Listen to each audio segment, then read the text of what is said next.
Have your biology exam tomorrow. What exactly do we need to know about our game plan about how you're going to tackle the biology exam? First things first, let's remind ourselves about the timing, our guaranteed questions, and what we should maybe expect to see in our biology paper for tomorrow. You are going to have questions about genetics. You're going to see questions about ecology. Also very likely to see questions on respiration, photosynthesis, enzymes, human reproduction, and hopefully, as usual, microorganisms. What questions, what sections are you going to do first? It is totally up to you where you start in the paper. For a lot of students, they actually like to start with experiments in section B. In section B, it's your unit 1 and your unit 2 experiments are going to focus on for question 8 and for question 9. Once that's over, within about 25 minutes, that's 15% of the exam already finished. Let's understand the timing. Maximum 35 minutes is for section A. Maximum 25 minutes is for section B. And then for your long questions, section C, maximum 2 hours. Definitely be recommending to you to take the first 5 minutes of the exam to briefly go through the questions, highlight or circle the questions you think you're going to attempt, and then once you have the topics in your mind, then you can start to tip away at the questions. The main thing when you start the exam is start with the area that you're strongest at. Within section B, there'll be 3 experiment questions that come up and you must do any 2.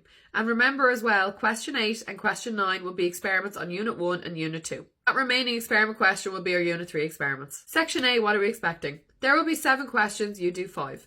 Generally, there'll be 2 from unit 1, 2 from unit 2, 2 from unit 3, and then the last question could be any unit, or it could even be a question that's on a mix of units. And 60% of your grade is based on those long questions of section C. Since 2004, there's been a long question on ecology. Also since 2004, there's been a long question on genetics. Very commonly, we've seen in the last 15 years, microorganisms has featured in the long question section as well. Sometimes they do couple it with the defense system, so make sure you're kind of seeing those links between how our body responds to pathogens, about vaccines, different types of immunity, all of those things together. Another favourite long question I know a lot of people are really hoping it comes up again this year is human reproduction. And another one I know a lot of people are banking on is respiration and photosynthesis. Try to remember as well within section C, you can definitely expect to have questions about drawing labeled diagrams.